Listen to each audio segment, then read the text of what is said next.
दास को भी प्रभु आपके हाथ में सौंपते हैं प्रभु। जो भाई बहन प्रभु हम सब भवन करे आ सके इसलिए धन्यवाद। कोई रास्ते में है प्रभु हमने भी सीख दिया है। सारी सभा को प्रभु आपके चरणों में सौंपी इस प्रार्थना को प्रभु मसीह के नाम से मांगते हैं।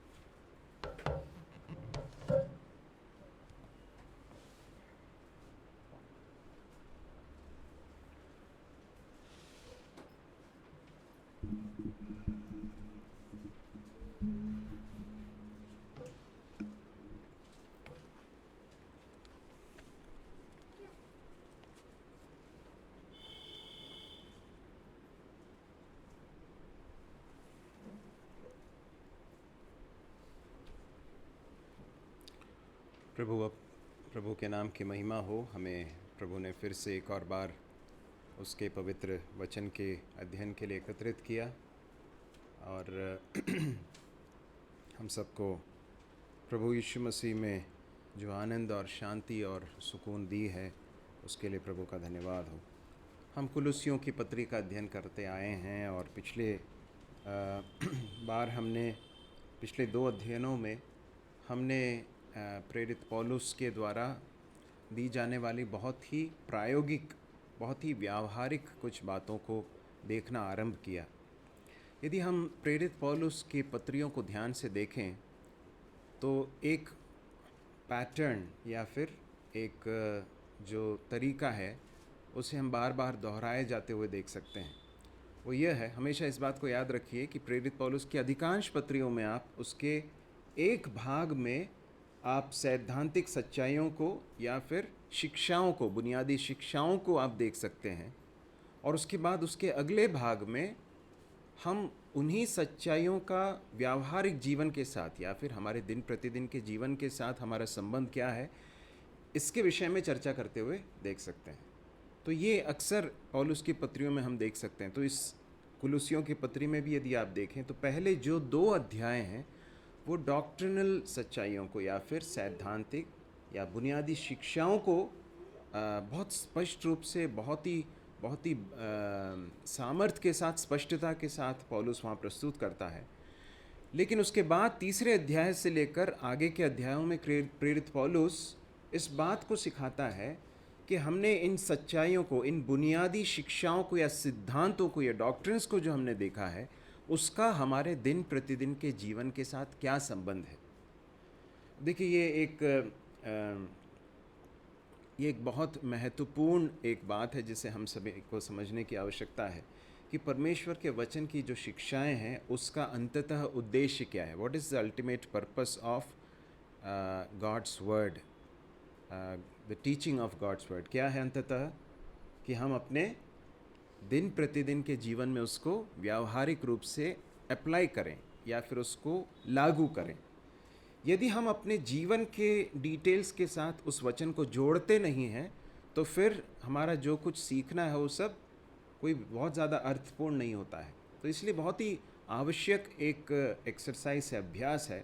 जब भी आप परमेश्वर के वचन का अध्ययन करें तो इस बात को हमेशा याद रखें कि वचन के द्वारा जो सिद्धांत या शिक्षाएं आपको मिलती हैं उसका अंततः उद्देश्य क्या है, व्यावहारिक जीवन में लागू करना। अब देखिए, कई बार हमने कुछ बहुत ही महत्वपूर्ण शिक्षाओं को हमने सीखा है, जैसे कि परमेश्वर के विषय में हमने शिक्षाओं को लिया है, फिर डॉक्ट्रिनल टीचिंग हमें मिली है और उसके बाद फिर पवित्र आत्मा के विषय में सिखाया गया है, पाप के विषय में सिखाया गया है, मनुष्य के विषय में सिखाया गया है, प्रभु यीशु मसीह के बारे में सिखाया गया है, उद्धार के विषय में शिक्षा दी गई है, प्रभु यीशु मसीह के आगमन के विषय में शिक्षा दी गई है। उसके अलावा और क्या शिक्षाएं दी, कलीसिया के विषय में शिक्षा दी गई है। तो इसलिए ये जो बेसिक फंडामेंटल डॉक्ट्रिन्स हैं या फिर जो बुनियादी सैद्धांतिक शिक्षाएं हैं, ये जब हम पढ़ते हैं कई बार तो हमारे लिए बहुत ही थोड़ा सा एक कठोर है ना, बहुत ही एक हार्ड एक फूड जैसा कई बार लग सकता है, हाँ, परंतु इस बात को हमेशा याद रखिए कि वो उसे प्राप्त करना बहुत ज़रूरी है, क्योंकि वो हमारे व्यावहारिक जीवन को, हमारे विश्वास को और हमारे आचरण को सबको प्रभावित करने वाली एक बहुत बड़ा एक फैक्टर है। तो यहाँ पर प्रेरित पौलुस जो है क्या कर रहा है, वो बता रहा है, पहले 2 अध्यायों में प्रभु यीशु मसीह के बारे में बताता है, हमारे उद्धार के विषय में बताता है, बहुत सारी चीज़ें बताता है, और उसके बाद फिर यहाँ आकर प्रेरित पौलुस जो है 3 अध्याय से इस बात को बताता है कि अब चूंकि आपने इन सारी चीज़ों को समझ लिया है, अब इसके प्रकाश में तुम्हारा आचरण कैसा होना चाहिए, तुम्हारा व्यवहार कैसा होना चाहिए। अब जरा देखें क्या क्या कहता है वो। पहले पद से चौथे पद तक हम अध्ययन कर चुके हैं, 5वें पद के भी कुछ भागों को हम देख चुके हैं, लेकिन हम थोड़ा सा उसका जो प्रेरित पौलुस जब वो 5वें पद से लेकर आगे की कुछ बातों में बहुत ही व्यावहारिक बातों को बताता है, तो उसके पीछे का जो संदर्भ क्या है उसे समझना ज़रूरी है। तो पहले पद से चौथे पद तक कोई पढ़ लेंगे, बच्चों में से कोई पढ़ लें। कुलूसियों 3 का 1 से लेकर 4। तो जब तुम मसीह के साथ जिलाए गए तो स्वर्गीय वस्तु की खोज में रहो, जहाँ मसीह वर्तमान है और परमेश्वर के दाहिनी ओर बैठा है। पृथ्वी पर की नहीं परंतु स्वर्गीय वस्तु पर ध्यान लगाओ, क्योंकि तुम तो मर गए और तुम्हारा जीवन मसीह के साथ परमेश्वर में छिपा हुआ है। जब मसीह जो हमारा जीवन है प्रकट होगा, तब तुम भी उसके साथ महिमा सहित प्रकट किए जाओगे। देखिए प्रेरित पौलुस 5वें पद का आरंभ कैसे करता है, क्या लिखा है वहाँ पर, इसलिए, देयरफॉर। तो जब भी हम इस तरह के पदों का, इस तरह के शब्दों का आमना सामना करते हैं परमेश्वर के वचन में, तो हमें इसके पहले के पदों को पढ़ना ज़रूरी है। तो प्रेरित पौलुस पहले 2 अध्यायों में जो कुछ बता चुका है और उसके बाद आकर अब जो पहले 4 पदों में जो कह रहा है, उसके प्रकाश में आगे की चीज़ों को हमें समझना ज़रूरी। तो प्रेरित पौलुस क्या क्या कहता है, हम मसीह के साथ जिलाए गए हैं, हम प्रभु यीशु मसीह के साथ जिलाए गए थे। हमने देखा था कि हम एक समय मरे हुए थे, परंतु प्रभु यीशु मसीह के साथ जिलाए गए। उसके बाद लिखा है कि हम मर गए, 3 पद में लिखा है तुम तो मर गए, और उसके बाद फिर लिखा है तुम्हारा जीवन अब मसीह के साथ परमेश्वर में छिपा हुआ है। और उसके बाद फिर अगली बात लिखी हुई, 3 बात, कि मसीह जो हमारा जीवन है जब वो प्रकट होगा तो तुम भी महिमा के साथ प्रकट किए जाओगे। अब देखिए क्या लिखा है यहाँ पर, जरा इसको संदर्भ में समझने की कोशिश कीजिए। प्रेरित पौलुस कह रहा है तुम एक समय क्या थे, मर गए थे, मरे हुए थे, परमेश्वर ने तुम्हें फिर से जीवित कर दिया। तुम जो है प्रभु यीशु मसीह के साथ, प्रभु यीशु मसीह में तुम्हारा जीवन छिपा हुआ है। एक दिन आने वाला है जब मसीह पूरी महिमा के साथ प्रकट होगा, तो क्या होगा, तुम भी महिमा के साथ प्रकट किए जाओगे। तो ये होप जो है, या फिर ये जो आशा है जिसके विषय में प्रेरित पौलुस बता रहा है, उसके संदर्भ में तुम्हारे जीवन में क्या हुआ था, क्या अवस्था थी और अब क्या हो गई और क्या होने वाली है, उसके प्रकाश में प्रेरित पौलुस अब कह रहा है कि तुम्हारा आचरण, तुम्हारा जीवन, तुम्हारा व्यावहारिक जीवन कैसा होना चाहिए। अब देखिए प्रेरित पौलुस जब इस बात को कह रहा है कि मसीह जब महिमा के साथ प्रकट होगा तो तुम भी उसके साथ महिमा सहित प्रकट किए जाओगे, प्रेरित पौलुस ने ही एक भाग में इस तरह से कहा कि जो महिमा हम पर प्रकट होने वाली है उसके साथ यदि तुलना की जाए तो इस संसार की जो तकलीफ़ें हैं, जो चुनौतियां हैं, जो परेशानियां हैं, सताव है, दुख है, आंसू हैं, ये सब कैसे हैं? आपको याद है वो पद, क्षण भर के हैं, मतलब क्षण भर के हैं और हल्के से हैं, उनका कोई भार नहीं है। तो प्रेरित पौलुस ये कहता है ऐसी महिमा प्रकट होने वाली है, that is the kind of glory that is going to be revealed. तो प्रेरित पौलुस ये बात हमें स्मरण दिला रहा है कि एक बहुत बड़ी चीज़ होने वाली है। वो क्या होने वाली है? हम महिमा के साथ प्रकट होने वाले। हमारा ये जो शरीर है वो महिमावान शरीर होने वाला है। तो प्रेरित पौलुस बता रहा है कि इसलिए कि ये सब होने वाला है, अब तुम्हारा आचरण कैसा होना चाहिए। कई बार हमारा आचरण इस संसार में सही नहीं होने का कारण क्या मालूम है? हम कई बार हम क्या है इस बात को भूल जाते हैं। हमें परमेश्वर ने किस अवस्था से छुड़ाया है और किस अवस्था में आज हमें रखा और किस अवस्था में परमेश्वर हमें लेकर आने वाला है, इन सच्चाइयों को यदि हम हमारे मन से हम निकाल देते हैं तो कई बार क्या हो सकता है, हमारा आचरण बहुत ही परमेश्वर के एक भक्त के अनुरूप नहीं होगा। प्रेरित पौलुस जब 5वें पद से आगे के कुछ बातों को बता रहा है तो उसमें कुछ ऐसी बातें बताई गई हैं जो कि विश्वासियों के जीवन में बिल्कुल भी अच्छी नहीं है, बिल्कुल होना नहीं चाहिए। परंतु फिर वो क्यों कह रहा है कि ऐसा नहीं होना चाहिए? क्योंकि कई बार विश्वासियों के जीवन में ये चीज़ें देखने को मिलती हैं। क्यों देखने को मिलती हैं? इसलिए क्योंकि वे अपने उस परमेश्वर के द्वारा दिए गए बड़े उद्धार को और आने वाली महिमा को भूल चुके हैं, या फिर वो उनके स्मरण से हट गया है। प्रभु हमारी सहायता करे कि हम इस बात को भूल न जाएं। हमेशा याद रखें कि प्रभु यीशु मसीह में हमें कितना बड़ा उद्धार मिला। इब्रानियों की पुस्तक में, इब्रानियों की पत्रस की पत्री में शायद इस तरह से लिखा है कि इस उद्धार के विषय में जो पुराने नियम में जो भविष्यवक्ता थे, उन्होंने बहुत जांच पड़ताल की, बहुत उत्सुकता के साथ उसे देख रहे थे, परंतु उनको बताया गया कि ये उद्धार जो है तुम्हारे समय में नहीं होने वाला, आगे जाकर होने वाला है। हम उस कलीसिया के युग में हैं जहाँ पर परमेश्वर ने अपनी बड़ी कृपा के धन के अनुसार, अनुग्रह के धन के अनुसार लोगों को बचाया अपने पुत्र की कीमत पर। इसलिए ये सारी चीज़ें जानने के बाद प्रेरित पौलुस के बताने के बाद कहता है, इसलिए क्या करो। अब 5वें पद में आ जाइए, क्या लिखा है? इसलिए अपने उन अंगों को मार डालो जो पृथ्वी पर हैं, अर्थात व्यभिचार, अशुद्धता, दुष्कामना, बुरी लालसा और लोभ को, जो मूर्ति पूजा के बराबर है। देखिए क्या लिखता है।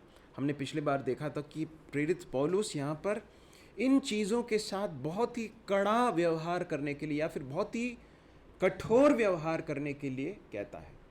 वो ये नहीं कहता है कि इनके साथ लड़ो, या वो ये नहीं कहता कि इनको अवॉइड करो, है ना, इनको थोड़ा सा इनसे बच कर रहो, ऐसा नहीं कहता है। किस तरह के शब्दों का प्रयोग करता है? मार डालो। अब देखिए, मार डालो मतलब बहुत ही एक वायलेंट, हिंसात्मक शब्द है ना। यहाँ पर किसी व्यक्ति को मारने की नहीं बात कही जा रही। क्या कहा जा रहा है? किसको मारना है? हमारे अंगों को जो पृथ्वी पर हैं, अर्थात व्यभिचार, अशुद्धता, दुष्कामना, बुरी लालसा और लोभ को, जो मूर्ति पूजा के बराबर है। प्रेरित पौलुस इस बात को बता रहा है कि ये चीज़ें ऐसी चीज़ें हैं जिनके साथ विश्वासियों को बहुत कड़ा व्यवहार, कठोर व्यवहार करने की आवश्यकता है। इस लिस्ट में सबसे पहला कौन सा है? व्यभिचार, या अंग्रेजी में इसको कहा गया है सेक्सुअल इमोरैलिटी। सेक्सुअल इमोरैलिटी। परमेश्वर ने मनुष्य को पुरुष और स्त्री करके बनाया है, और ये जो परमेश्वर ने जिस तरह से पुरुष और स्त्री को बनाया है, पुरुष और स्त्री के बीच में बहुत ही एक नैसर्गिक, स्वाभाविक एक तरह का आकर्षण होता है।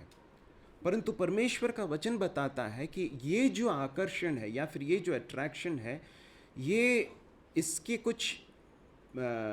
कुछ सीमाएं हैं, इसके कुछ टेरिटरीज हैं, इसकी कुछ बाउंड्रीज हैं। और इस आकर्षण में परमेश्वर ने जो यौनेच्छा दी है या फिर जो सेक्सुअल डिज़ायर्स दिए हैं, उनको परमेश्वर ने पूरा करने के लिए एक समय रखा है, और परमेश्वर ने उसके लिए एक टेरिटरी रखी है, और वो क्या है? विवाह का संबंध। उसके अंतर्गत ही इन इच्छाओं को पूर्ण करने की चेष्टा की जा सकती है, अन्यथा वो परमेश्वर की दृष्टि में बहुत गंभीर पाप है। देखिए, हर तरह की इमोरैलिटी जिसमें जो है सेक्सुअल इमोरैलिटी में, या तो विवाह के पहले या विवाह के बाद हो, किसी भी तरह से हो, इन सारी चीज़ों को परमेश्वर का वचन इस तरह से कहता है कि एक विश्वासी को इसे बिल्कुल बर्दाश्त नहीं करना अपने जीवन में।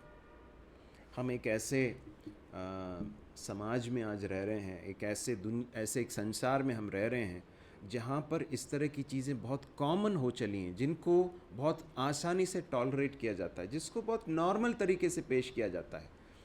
और मैं जब कई बार भाइयों के साथ बात करता हूँ तो मुझे समझ में आता है कि कई बार दफ्तरों में, ऑफिसेस में, या फिर जो बिज़नेस के क्षेत्र हैं, उन सारे क्षेत्रों में, नौकरी के क्षेत्र में, ये जो इमोरलिटी है, ये इतने अंदर तक बैठ गई है, लोगों के अंदर बहुत कॉमन हो गई है। पिछले दिनों एक भाई से बात कर रहे थे तो बता रहे थे भाई कि ये बहुत कॉमन, बहुत एक हल्के रीति से लिया जाता है। परंतु परमेश्वर का वचन बताता है कि विश्वासियों को, जिन्होंने प्रभु यीशु मसीह पर विश्वास करके उद्धार पाया है, उन्हें इस चीज़ को कभी भी हल्के से नहीं लेना है। वी हैव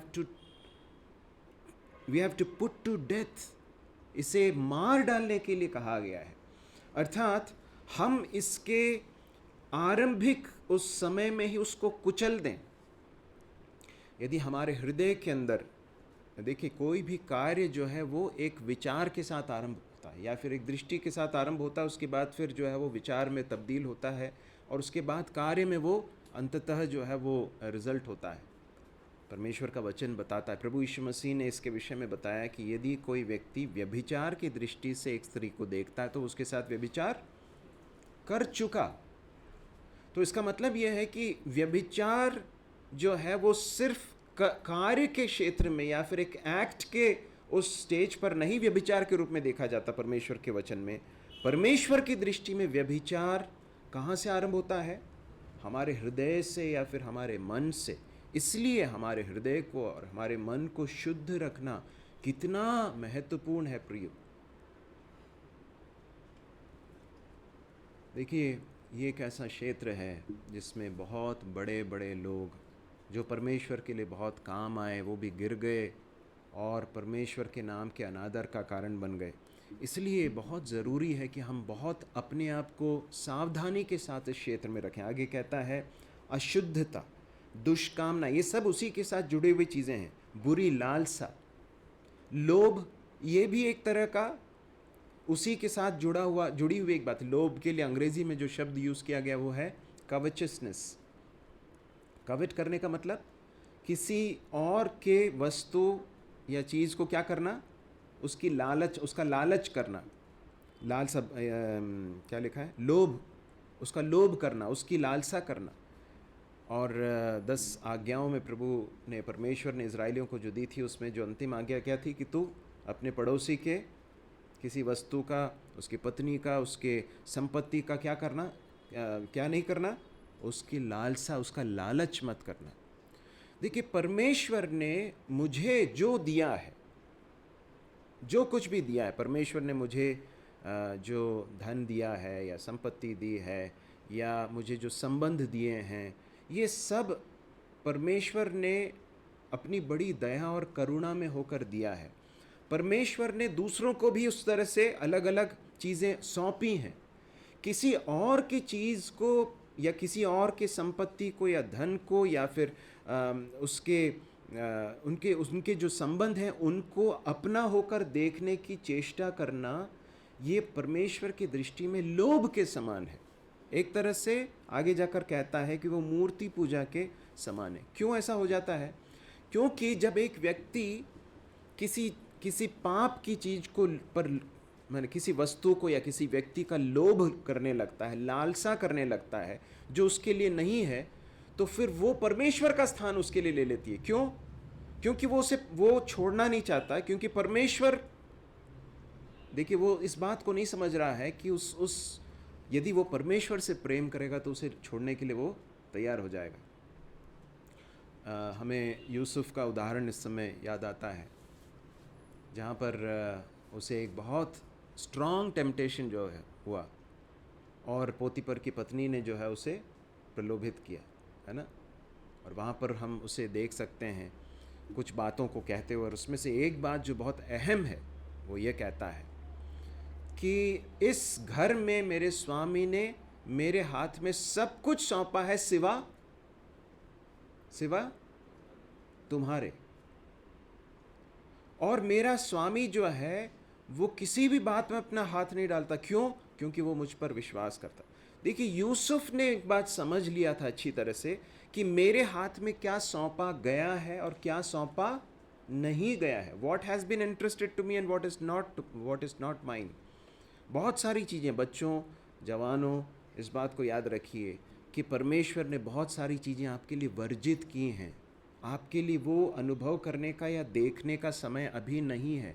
मैं इन बातों को इतने बिना लाग लपेट के इसलिए बोल रहा हूँ क्योंकि हम एक बहुत ही बुरे दुष्ट संसार में रहते हैं। और आप जब हो सकता है आपके घर में जो मोबाइल फ़ोन हो या आपके माता पिता के पास जो मोबाइल फ़ोन हो उसका उपयोग करते हैं, या किसी अपने मित्र के साथ बैठे हों, कहीं हो सकता है कि आपको कुछ ऐसी चीज़ दिखाई दे जो कि सही नहीं है, परमेश्वर के वचन के अनुसार व्यभिचार की चीज़ें हैं। इस बात को हमेशा याद रखना कि वो चीज़ें हमारे लिए वर्जित हैं, वो मेरे लिए नहीं है। हम सबको, सिर्फ बच्चों को या जवानों को नहीं, हम सबको इस बात को याद रखने की ज़रूरत है। हमें इस बात को याद रखने की ज़रूरत है कि इन चीज़ों के साथ बहुत कठोर व्यवहार करने की आवश्यकता है। हम एक भाग कई बार पढ़ते हैं, लेकिन एक और बार हम फिर से उसे पढ़ देंगे। परमेश्वर का वचन है, वो निश्चित रूप से हमसे बात करता है। भाग को पढ़िए, इब्रानियों की पुस्तक, उसका 12वां अध्याय, उसका 4था पद। तुमने पाप से लड़ते हुए उससे ऐसी मुठभेड़ नहीं की कि तुम्हारा लहू बहा हो। तुमने पाप से लड़ते हुए उससे ऐसी मुठभेड़ नहीं की। देखिए, पाप के साथ की लड़ाई एक विश्वासी के लिए एनकाउंटर से कम नहीं है। एनकाउंटर में क्या होता है? एनकाउंटर में कोई भी एक पक्ष का व्यक्ति क्या होता है? भाग जाता है, मारा जाता है।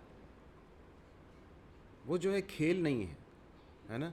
एनकाउंटर में, अब जैसे हम लोग बचपन में जो है छिपा छाई खेलते थे ना, तो छिपते थे, वैसा खेल है क्या एनकाउंटर? नहीं। एनकाउंटर में क्या होता मालूम है? दोनों के हाथ में जो है हथियार होंगे और एक दूसरे सामने वाले व्यक्ति को मार डालेगा। यदि इसने नहीं मारा तो वो दूसरा वाला मार डालेगा। वो आर पार की लड़ाई है। वो, उसमें कोई करुणा नहीं है, उसमें कोई दया नहीं है। यदि नहीं मारोगे तो वो मार देगा, ऐसी परिस्थिति है। पौलुस उसी तरह के शब्द का प्रयोग करके यहाँ पर कह रहा है, पाप के साथ की लड़ाई क्या है? एक तरह का एनकाउंटर है, मुठभेड़ है। और मुठभेड़ में क्या हुआ है? क्या क्या क्या क्या कह रहा वो? उससे ऐसी मुठभेड़ नहीं की कि तुम्हारा लहू बहा हो। इसका मतलब क्या है? इस मुठभेड़ में हम भले मर जाएं, लेकिन, या फिर लहू बहाना पड़े, मरना पड़े, तो भी हमें झुकना नहीं है या फिर उससे हारना नहीं है। ये है उसके कहने का अर्थ। और इसके लिए जो उदाहरण है वो प्रेरित पौलुस, इब्रानियों का लेखक किसको कहता है? किसी कहता है 2 पद से 3 पद में वो कहता है, विश्वास के कर्ता और सिद्ध करने वाले यीशु की ओर ताकते रहें, जिसने उस आनंद के लिए जो उसके आगे धरा था, लज्जा की कुछ चिंता न करके क्रूस का दुख सहा और परमेश्वर के सिंहासन की दाहिनी ओर जा बैठा। इसलिए उस पर ध्यान करो जिसने अपने विरोध में पापियों का इतना विरोध सह लिया कि तुम निराश होकर साहस न छोड़ दो। कई बार पाप के साथ की लड़ाई में हम निराश हो सकते हैं। जो सच में जिनका उद्धार हुआ है ना, आप जरा ध्यान से सुनिए इस बात को, जिनका सच में उद्धार हुआ है, वो जब पाप के साथ संघर्ष करते हैं ना, तो उनको बहुत दुख होता है। कई बार जब गिर जाते हैं तो बहुत दुख होता है, प्रभु मैं गिर गया, मैंने आपके हृदय को दुखाया, मैंने कितना घृणित काम किया, मैं कैसे कर सकता था प्रभु, मैंने ऐसा कर दिया, आपको मैंने दुखित किया, प्रभु मुझे क्षमा कीजिए, मैं कितना लज्जित हूँ। इस तरह के सब विचार बार बार आते हैं। कई बार वो बहुत निराश भी कर, ऐसा कई बार होता ना कि प्रभु मैं आपके हाथों में अपने आप को सौंपता हूँ, प्रभु मेरी आगे सहायता करना, मैं फिर से इस पाप में न गिरूँ। और हो सकता है कुछ दिनों के बाद फिर से गिर जाए। तो कई बार इस लड़ाई में जब हम हारते हैं, कई बार तो निराश होने की संभावनाएं हैं। प्रेरित इब्रानियों का लेखक क्या कहता मालूम है? हमारे सामने एक व्यक्ति है जो हमारे विश्वास का कर्ता और सिद्ध करने वाला है। वो हमारी सहायता कर सकता है, उसकी ओर दृष्टि करना है। और उसने क्या किया? उसके सामने एक आनंद था। वो आनंद क्या था मालूम है? क्या था उसका आनंद? प्रभु यीशु मसीह जब क्रूस पर वो दुख सह रहे थे, वो एक आनंद को सामने देखकर वो सब कुछ सह रहे थे। हाँ, शलोमी, क्या था वो आनंद? क्या रहा होगा वो आनंद? बच्चे बता सकते हैं? प्रभु यीशु मसीह को क्या बात थी जो उनको आगे बढ़ा रही थी कि मैं इसे सह लूँगा तो इसके बाद बहुत बड़ा एक आनंद है? वो क्या था? क्या था? ठीक है, बड़े लोग भी बता सकते हैं क्या था। हम, यही तो था उसका सबसे बड़ा आनंद। यशायाह की पुस्तक में इस तरह से लिखा है, मेरा धर्मी बहुतेरों को धर्मी, मेरा जो आई डोंट नो किस तरह से है, जरा यशायाह की पुस्तक निकाल लीजिए, साम 53 उसका 11, सॉरी साम नहीं, या आइज़ाया चैप्टर 53, यशायाह 53 53 उसका 11 पढ़ लें।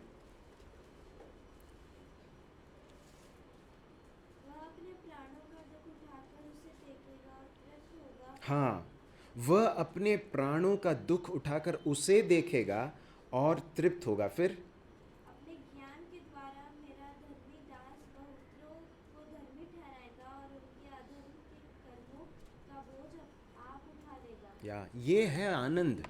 प्रभु यीशु मसीह का सबसे बड़ा आनंद ये नहीं था कि अब ये थोड़ी देर के लिए, उसके बाद मेरा सफरिंग जो है, मेरी तकलीफ जो है पूरी हो जाएगी, उसके बाद स्वर्ग में चले जाऊंगा। ये नहीं था। वो क्यों आए थे? हमारे लिए आए। उनके उस दुख के, कठोर दुख के बीच में एक बात जो उनको सस्टेन कर रही थी, आगे बढ़ा रही थी, वो क्या थी? कि मेरे लहू के बहने के द्वारा, मेरे इस भयानक तकलीफ के द्वारा, इस दर्द के द्वारा मैं बहुत सारे बच्चों को मैं प्राप्त करने वाला हूँ। बहुत सारे बच्चों को मैं, बहुत सारे मनुष्यों को धर्मी ठहराने वाला हूँ। वो बच जाएंगे, उस आने वाले नरक से बच जाएंगे। ये था आनंद।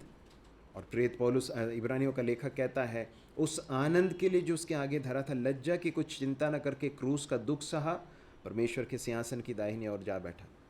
और उस संदर्भ में प्रेरित पौलुस कह रहा है, इब्रानियों का लेखक कहता है कि तुम पाप से लड़ो, और लड़ते समय किस तरह से लड़ो?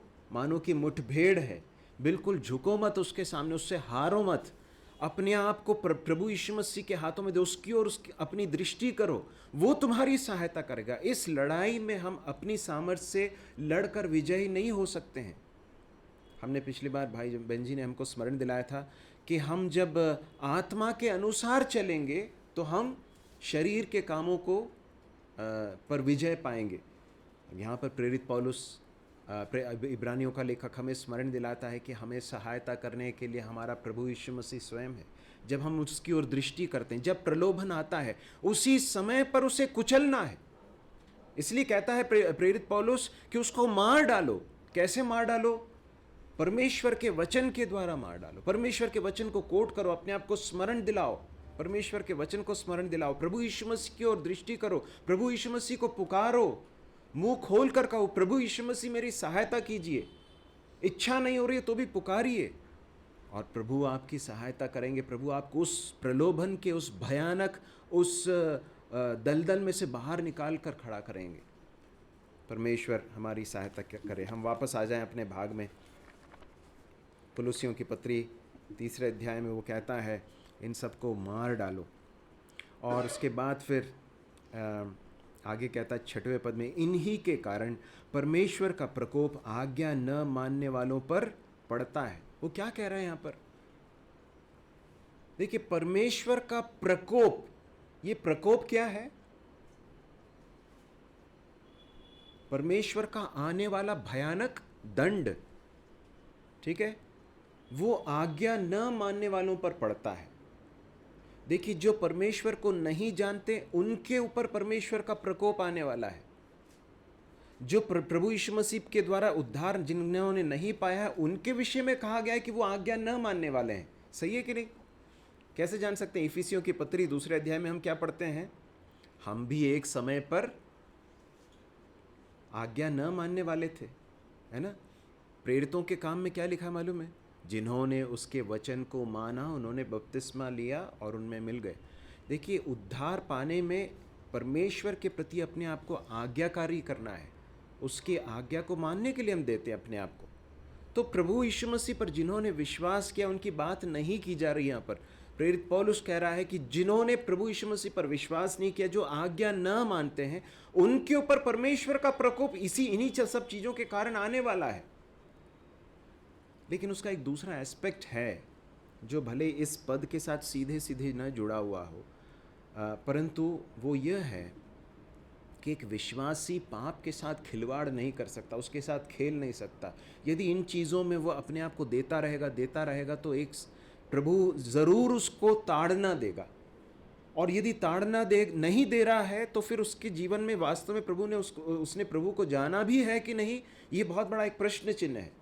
परंतु यदि प्रभु को वास्तव में जाना है, उद्धार पाया है, परमेश्वर की संतान है, और उसके बाद भी यदि पाप के लिए अपने आप को बार बार सौंपता रहता है, तो परमेश्वर की ताड़ना पड़ेगी। ताड़ना हो सकता है पहले धीरे पड़े, हल्के रीति से पड़े, और हो सकता है बाद में बहुत अगर उसके बाद भी अगर वो उसमें बना रहता है तो हो सकता है बहुत सीरियस कुछ परमेश्वर उसके साथ करे। हम कोई नहीं है किसी और के बारे में जज करने के लिए, परंतु परमेश्वर का वचन ऐसा बताता है कि ऐसा हो सकता है। इसलिए हमें इन सारी चीज़ों से अपने आप को दूर रखने की ज़रूरत है। ये परमेश्वर की दृष्टि में घृणित हैं। ये ऐसी चीज़ें हैं जो परमेश्वर का प्रकोप लेकर आती हैं, और तुम तो बच गए उसमें से, तुम क्यों उनके लिए अपने आप को देते हो? ये है वहाँ का जो आर्ग्यूमेंट। उसके बाद क्या कहता है 7वां पद, और तुम भी जब इन बुराइयों में जीवन बिताते थे करके लिखा है, तो इन्हीं के अनुसार चलते थे। This was your past life, ये तुम्हारा भूतकाल का जीवन था, तुम्हारा अतीत था। ये जब तुम परमेश्वर को नहीं जानते थे, जब तुम आज्ञा न मानने वाले थे, जब परमेश्वर का प्रकोप तुम्हारे ऊपर बना हुआ था, जब तुम उद्धार नहीं पाए हुए थे, उस समय पर तुम इन बुराइयों में जीवन बिताते थे और इन्हीं के अनुसार चलते थे। परंतु अब वो समय हट चुका। अब जो है तुम उस अवस्था में नहीं हो, तुम्हें परमेश्वर ने बचाया है। उद्धार एक विश्वासी के जीवन को 2 भागों में विभाजित कर देता है, एक उसका पुराना जीवन, एक उसका नया जीवन। एक प्रभु यीशु मसीह के बिना जीवन, एक प्रभु यीशु मसीह के साथ का जीवन। एक पाप की गुलामी का जीवन और एक पाप से छुटकारे का जीवन। और प्रेरित पौलुस क्या कह रहा है? ये सब तुम्हारे जीवन में तुम किया करते थे, लेकिन अब बिल्कुल नहीं। 8वां पद, पर अब तुम भी इन सब को अर्थात क्रोध, रोष, बैरभाव, निंदा और मुंह से गालियां बकना, ये सब बातें छोड़ दो। अब यदि आप 5वें पद को, 8वें पद को और उसके बाद फिर 12वें पद को देखें तो आप वहाँ पर 5 के 3 सेट्स देख सकते हैं। 5 चीज़ों के 3 सेट्स या 3 ग्रुप्स को देख सकते हैं। सही है कि नहीं? आपने ध्यान दिया था? 5वें पद में हम क्या देखते हैं? 5 चीज़ें देखते हैं, व्यभिचार, अशुद्धता, दुष्कामना, बुरी लालसा और लोभ। उसके बाद 8वें पद में क्रोध, रोष, बैरभाव, निंदा और मुंह से गालियां बकना। उसके बाद 12वें पद में बड़ी करुणा, भलाई, दीनता, नम्रता और सहनशीलता। तो याद रखिए, इट्स इजी टू रिमेंबर इस तरह से 5, 8 और 12 में 3 सेट्स हैं 5-5 के, है ना। और पहले जो 2 सेट्स हैं वो ऐसी चीज़ें जिनको छोड़ना है। पहला सेट ऐसा है जिसको मार डालना है, दूसरा सेट ऐसा है जिसको छोड़ना है, और तीसरा सेट क्या है? उनको धारण कर लेना है। ठीक है, हम दूसरे सेट में आते हैं। 8वें पद में क्या लिखा है? पर अब तुम भी इन सब को अर्थात क्रोध, रोष, बैरभाव, निंदा और मुंह से गालियां बकना, ये सब बातें छोड़ दो। अब पौलुस कह रहा है, देखो तुमने यीशु मसीह को जाना है, तुमने उद्धार पाया है, तुम मरे हुए थे, तुमको फिर से जिलाया गया, तुम्हारा जीवन मसीह में छिपा हुआ है, एक दिन महिमा के साथ प्रकट होने वाले हो। इसलिए अब क्या करो? इन सब के साथ तो कड़ाई का व्यवहार करो, इनको तो बिल्कुल बर्दाश्त मत करो, और इन बातों को भी क्या कर दो? छोड़ दो, इनको हटा दो अपने जीवन से। क्या क्या चीज़ें हैं? सबसे पहला क्या है उसमें? क्रोध। अंग्रेजी में जरा उसे पढ़ लेंगे, उस पूरे पद को, 8वें पद को।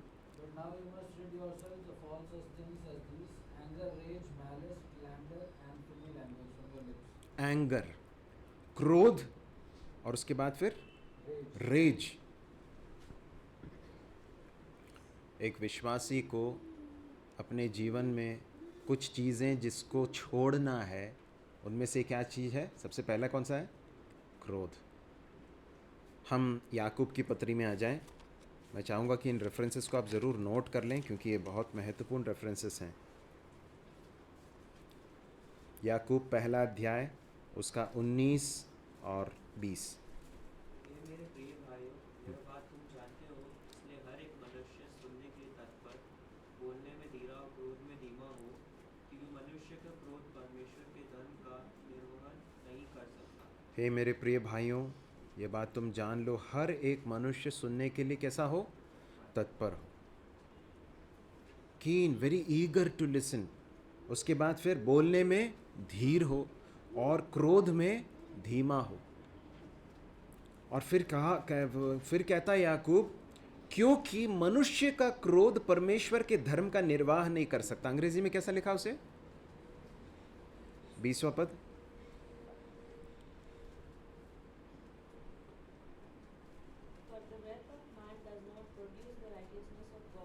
For the wrath of man or the anger of man does not produce the righteousness of God। मतलब क्या है? जब हम क्रोधित होते हैं तो उसमें पाप करने की संभावना बहुत अधिक है। परमेश्वर का क्रोध जो है वो धार्मिकता से भरा होता है, उसमें कभी भी कोई अन्याय नहीं होता है, उसमें कभी कोई पाप नहीं होता, उसमें कोई अधार्मिकता नहीं होती है। परमेश्वर के क्रोध में धार्मिकता रिवील होती है। हम रोमियो पहले अध्याय में पढ़ते हैं, इसलिए अब परमेश्वर का क्रोध सब अधर्म के विरुद्ध क्या होता है?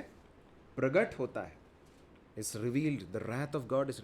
परमेश्वर का जो क्रोध है उसमें कभी भी अधर्म नहीं है, अधार्मिकता नहीं है, परंतु मनुष्य के क्रोध में अक्सर हम पाप कर सकते हैं, हम अधर्म कर सकते हैं। क्या कर सकते हैं हम? कई बार हो सकता है सही बात के लिए क्रोधित हो रहे हों, परंतु जिस तरह से हम अपने क्रोध को एक्सप्रेस करते हैं, ध्यान से सुनिए, जिस तरह से हम अपने क्रोध को अभिव्यक्त करते हैं उसमें हम कई बार पाप कर सकते हैं। कई बार गलत बातें अपने मुंह से हम निकाल सकते हैं। क्रोध में यदि हमने अपने क्रोध में परमेश्वर के आत्मा के अधीन में अपने आप को नहीं किया तो हो सकता है हम कोई गलत कार्य कर बैठें, किसी को नुकसान पहुंचा दें, या फिर कुछ अपने बातों से दूसरों को नुकसान पहुंचाएं, दूसरों को हर्ट करें। इसलिए बहुत ज़रूरी है कि हम क्रोध के साथ डील करें, क्रोध को हम हल्के से न लें। कई बार कई विश्वासियों को मैंने इस तरह से कहते हुए सुना है कि अरे ये तो हमारे ख़ानदान में है, ये तो हमारे जीन्स में है, ये तो हमारे इसमें ऐसा ही होता है, हमारे परिवार में ही ऐसा है। सबको बहुत गुस्सा आता है। मेरे प्रिय भाइयों और बहनों, हम कभी भी इस तरह के एक्सप्लेनेशंस देकर बच नहीं सकते हैं। हमारा क्रोध परमेश्वर की धार्मिकता का निर्वाह नहीं करता, मतलब परमेश्वर के धार्मिकता को प्रकट नहीं करता है। अक्सर वो हमारे हर्ट्स का एक एक्सप्रेशन होता है, या फिर अक्सर जो है उसमें हम कई बार अपनी सीमाओं को लांघ जाते हैं, या अपने टेरिटरीज को हम कई बार वायलेट कर जाते हैं। ये कई बार बच्चों के साथ भी होता है। बच्चे अपने माता पिता के प्रति कई बार क्रोधित हो जाते हैं और उस क्रोध को जो है बहुत गलत तरीके से व्यक्त करते हैं। कई बार माता पिता भी बच्चों के प्रति क्रोध में कई बार अपने सीमाओं को लांघ जाते हैं। इसलिए बहुत ज़रूरी है कि जब बच्चों को डिसिप्लिन करते हैं तो क्रोध में जब हम बहुत क्रोध से भरे हुए हों तो उस समय पर कोई एक्शन तुरंत न लें, वेट करें। मैं इस बात को जब बता रहा हूँ, कई बार हम सब जो है गलतियाँ करते हैं, पाप करते हैं। हमने अपने बच्चों के परवरिश के समय में भी कई बार जो है क्रोध में आकर पाप किया है। कई बार उनके साथ ऐसा आचरण किया जो नहीं करना चाहिए था। बाद में हमने उनसे माफ़ी भी मांगी, बेटा हमें माफ़ कर कीजिए, हमने गलत किया, ऐसा नहीं करना चाहिए था, ऐसा नहीं बोलना चाहिए था। हम क्रोध को हल्के से नहीं ले सकते। ये एक ऐसी चीज़ है जो हमारे आत्मिक जीवन के साथ जुड़ी हुई है। ये बहुत व्यावहारिक चीज़ है। तो प्रेरित पौलुस क्या कहता है, वापस आ जाएं, क्रोध, उसके बाद रोष, रेज करके लिखा है। हाँ, ये सब एक दूसरे के साथ जुड़ी हुई हैं। जब क्रोध नियंत्रण से बाहर हो जाता तो रोष में बदल जाता है। फिर क्या लिखा है? बैर भाव, अपने हृदय में किसी और व्यक्ति के लिए बैर के या विरोध के विचारों को पनपने देना, उनको बनाए रखना। फिर निंदा करना, निंदा के लिए क्या अंग्रेजी में शब्द है? स्लैंडर। स्लैंडर का मतलब है किसी व्यक्ति की पीठ पीछे बुराई करना, और किसी व्यक्ति के किसी बात को इस तरह से पेश करना कि हम उसको नीचा दिखाने के लिए या उसकी खिल्ली उड़ाने के लिए कर रहे हैं। निंदा को और मुंह से गालियां बकना, ये सब बातें छोड़ दो। ये एक समय था जब ऐसी चीज़ें होती थी हमारे जीवन में। प्रेरित पौलुस कहता है कि ये चीज़ें अब नहीं होनी चाहिए। वो स्लो है क्या? प्रेरित पौलुस कहता है मुंह से गालियां बकना ये सब छोड़ दो। हम अपने मुंह से जो बातें बोलते हैं, हम जो बातें सोचते हैं, हम जिस तरह से व्यवहार करते हैं, इन सारी चीज़ों में परमेश्वर को बहुत रुचि है। God is very keenly interested in all these areas, what we speak, what we think and what we do. इन सारी बातों को छोड़ दो। 9वां पद, एक दूसरे से झूठ मत बोलो, क्योंकि तुमने पुराने मनुष्यत्व को उसके कामों समेत उतार डाला है। एक गंदे पुराने कपड़े को, जो गंदा था, मैला हो गया, उसको उतार कर हम नहाने के बाद जब अच्छे कपड़े पहनते हैं, उस तरह का एक चित्र है यहाँ पर। प्रेरित पौलुस कहता है कि वो पुराना वस्त्र जो है उसको तुम उतार चुके हो, उसको वापस उठाकर मत पहनो। ये सारे स्वभाव जो हैं, क्रोध, रोष, बैर भाव, निंदा, मुंह से गालियां बकना, ये सब तुम्हारे पुराने कपड़े समान है। उनको उतार दिया है, अब उनको वापस मत पहन लो। उस पुराने मनुष्यत्व को उसके कामों समेत उतार डाला है और नए मनुष्यत्व को पहन लिया है, जो अपने सृजनहार के स्वरूप के अनुसार ज्ञान प्राप्त करने के लिए नया बनता जाता है। एक मनुष्यत्व उतारा जा चुका है और दूसरा मनुष्यत्व पहना जा चुका। अब देखिए, ये बहुत एक सुंदर बात है जो परमेश्वर ने हमारे साथ की है। क्या किया मालूम? परमेश्वर ने हमें सिर्फ उद्धार देकर अपने दम पर छोड़ नहीं दिया है, हम अपने हाल पर नहीं छोड़ दिया है। परमेश्वर ने हमें पापों की क्षमा दी, पापों का दंड अपने पुत्र के ऊपर डाल दिया, हमें क्षमा दी, हमें अनंत काल का जीवन दिया है, पवित्र आत्मा दिया है और एक आशा दी है। ये सारी चीज़ें परमेश्वर ने की हैं। इसके साथ साथ एक बहुत बड़ा काम परमेश्वर ने क्या किया मालूम बच्चों? उधर ध्यान दो। परमेश्वर जब एक व्यक्ति प्रभु यीशु मसीह पर विश्वास करता है, उसके अंदर एक नया मनुष्यत्व डाल देते हैं। भाई साइलस ने शायद इसके बारे में बताया था एक बार। परमेश्वर ने अपना स्वभाव उसके अंदर डाला है। आप पहला यूहन्ना की पत्री में आएंगे, हमने उस पत्री का भी अध्ययन किया है। वहाँ पर इस तरह से लिखा है कि परमेश्वर का बीज, परमेश्वर का सीड मानो हमारे अंदर है। देखिए, बच्चों के अंदर माता पिता के जीन्स आते हैं, है ना? जीन्स का मतलब वंशानुगत कुछ गुण आते हैं। परमेश्वर ने क्या किया मालूम? परमेश्वर ने हमारे पुराने मनुष्यत्व को क्रूस पर कीलों से जड़ दिया और परमेश्वर ने अपना स्वभाव, अपना मनुष्यत्व, अपना एक ईश्वरीय स्वभाव जो है हमारे अंदर डाल दिया है। वो उस स्वभाव के बारे में लिखा है जो अपने सृजनहार के स्वरूप के अनुसार ज्ञान प्राप्त करने के लिए नया बनता जाता है। Every day we are being renewed, every day we are being renewed. प्रभु हमारी सहायता करें। हम यहाँ पर समाप्त करेंगे। प्रभु के वचन में जो बातें हम सीखते हैं वो हमारे ज्ञानवर्धन के लिए नहीं है प्रियो, वो अल्टीमेटली हमारे व्यावहारिक जीवन के लिए है, दिन प्रतिदिन के जीवन के लिए। हर बार जब हम घर से निकलते हैं या अपने घर में हैं, हम जब एकांत में हों, जब अब हम सड़क पर चलते हों, जब हम स्कूल में हों, कॉलेज में हों, अपने दफ्तर में हों, अपने व्यवसाय के क्षेत्र में हों, जहाँ कहीं भी हों, अपने घर में हों, हमेशा इस बात को याद रखिए कि इन सारी चीज़ों को हमें अपने लाइफ में प्रैक्टिकली अप्लाई करना है। प्रभु अपने आत्मा के द्वारा जो भी हमारे जीवन के अंदर करना चाहता है उसे करे और हम सबके जीवन को इस वचन के द्वारा आशीषित करे। परमेश्वर के बड़े नाम की महिमा अब से लेकर हमेशा तक होती रहे।